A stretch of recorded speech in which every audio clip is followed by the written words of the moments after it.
Bismillahirrahmanirrahim. Assalamualaikum warahmatullahi wabarakatuh. Perkenalkan, nama saya Wafika dengan NIM 220407502010 dari kelas M221, jurusan Pendidikan Guru Sekolah Dasar Fakultas Ilmu Pendidikan Universitas Negeri Makassar. Nah, langsung saja di sini saya akan membuat video yaitu mengenai review evaluasi pembelajaran yang telah dilakukan selama 6 pertemuan bersama dengan ibu praktisi yaitu Ibu Tisyatus Febida SPD. Nah, video kali ini juga untuk memenuhi tugas ujian akhir semester pada mata kuliah evaluasi pembelajaran SD dengan dosen pengampu Ibu Dr. Faida Yusuf MPD. Langsung saja pada pertemuan ke-9 atau pertemuan pertama dengan dosen praktisi yaitu Ibu Tisyatus Febida SPD. Nah, pada pertemuan pertama membahas terkait materi asesmen, pengukuran, dan evaluasi. Asesmen adalah kegiatan mengumpulkan, menganalisis, dan menginterpretasi data atau informasi tentang peserta didik dan lingkungannya. Sedangkan pengukuran adalah kegiatan atau upaya yang dilakukan untuk memberikan angka-angka pada suatu gejala atau peristiwa atau benda sehingga hasil pengukuran akan selalu berupa angka.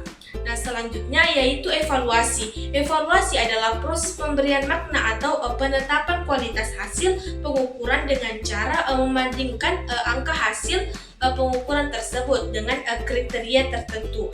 Nah, adapun perencanaan pembelajaran dan asesmen yaitu yang pertama memahami capaian pembelajaran atau CP, merumuskan tujuan pembelajaran atau TP, dan menyusun alur tujuan pembelajaran atau ATP dan merencanakan pembelajaran dan asesmen. Nah, selanjutnya pertemuan ke-10 atau pertemuan kedua pada materi menyusun instrumen non-tes. Nah, pengertian teknik non-tes. Nah, non-tes adalah cara penilaian hasil belajar peserta didik yang dilakukan tanpa menguji peserta didik tetapi dengan melakukan pengamatan secara sistematis. Nah, adapun bentuk-bentuk teknik non-tes seperti observasi, kinerja, proyek, penugasan, dan portofolio. Nah, asesmen formatif bertujuan untuk memberikan informasi atau umpan balik bagi peserta didik dan peserta didik untuk memperbaiki proses belajar. Selanjutnya, asesmen sumatif yang mana bertujuan untuk memastikan ketercapaian keseluruhan tujuan pembelajaran. Asesmen ini dilakukan pada akhir proses pembelajaran. Selanjutnya, pertemuan ke-11 atau pertemuan ketiga pada materi menganalisis validitas dan reliabilitas instrumen non-tes. Nah, pengertian validitas yaitu validitas berasal dari kata validity yang memiliki arti ketepatan dan kecermatan.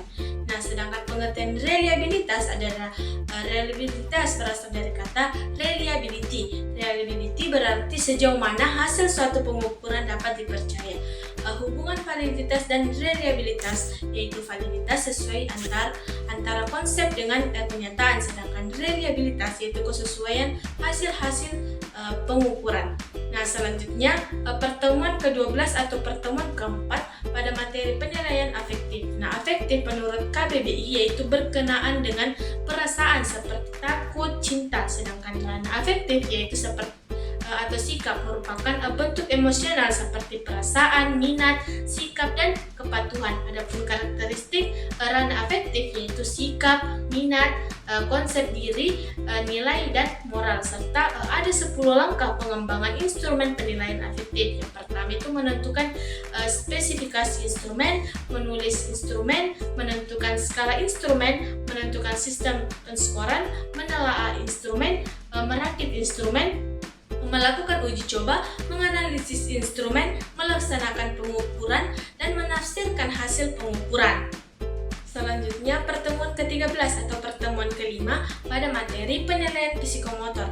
Nah, psikomotorik menurut KBBI berhubungan dengan aktivitas fisik yang berkaitan dengan proses mental dan psikologi. Sedangkan ranah psikomotorik yaitu ranah yang sangat berkaitan dengan keterampilan atau skill setelah seseorang menerima pengalaman belajar tertentu. Nah, adapun aspek-aspek penilaian psikomotor yaitu kemampuan menggunakan alat dan sikap kerja. Yang kedua itu kemampuan menganalisis suatu pekerjaan dan menyusun urutan-urutan pengerjaan. Yang ketiga itu kecepatan mengerjakan tugas. Yang keempat itu keserasian bentuk dengan yang diharapkan dan atau kinerja yang telah ditentukan. Nah, adapun bentuk penilaian psikomotor yaitu penilaian produk, penilaian proyek, penilaian portofolio, dan penilaian kinerja. Nah, selanjutnya pertemuan ke-14 atau pertemuan ke-6 pada materi penilaian autentik. Nah, penilaian bermakna mengukur yang bermakna atau hasil belajar siswa dalam ranah kognitif, afektif, dan psikomotor. Sedangkan autentik merupakan sinonim dari asli, nyata, dan valid. Ciri-ciri penilaian autentik yaitu mengukur semua aspek pembelajaran, dilaksanakan selama dan setelah proses pembelajaran berlangsung, menggunakan berbagai cara dan sumber. Selanjutnya ranah kognitif yaitu contohnya seperti tes tulis, tes lisan, penugasan. Sedangkan ranah afektif yaitu penilaian diri, penilaian antar teman, observasi, wawancara, jurnal kelas, serta sedangkan ranah psikomotor yaitu penilaian kinerja atau jurnal kerja, penilaian produk, penilaian portofolio, serta penilaian proyek. Nah, adapun kesan-kesan saya selama belajar bersama praktisi selama 6 pertemuan, yaitu selama perkuliahan yang telah didampingi oleh Bu Tisha selaku dosen praktisi mata kuliah evaluasi pembelajaran di SD. Kesannya yaitu sangat seru, bahagia, dan senang karena bisa diajar dan didampingi oleh ibu hebat kita, yaitu Ibu Tisha yang sangat cantik, imut, dan lucu. Nah, materi yang diajarkan oleh Bu Tisha juga mudah saya pahami dan mengerti, dan juga tugas yang telah diberikan selama perkuliahan itu sangat mudah bagi mahasiswa, dan cara mengajarnya pun juga sangat seru dan menyenangkan. Nah, adapun kata-kata motivasi yang membuat diri saya menjadi lebih baik lagi, yaitu apapun yang terjadi di dunia perkuliahanmu, tetaplah bertahan sekuat-kuatnya, tuntaskan pendidikanmu sampai tangis haru dirimu dan keluargamu jatuh di hari wisudamu.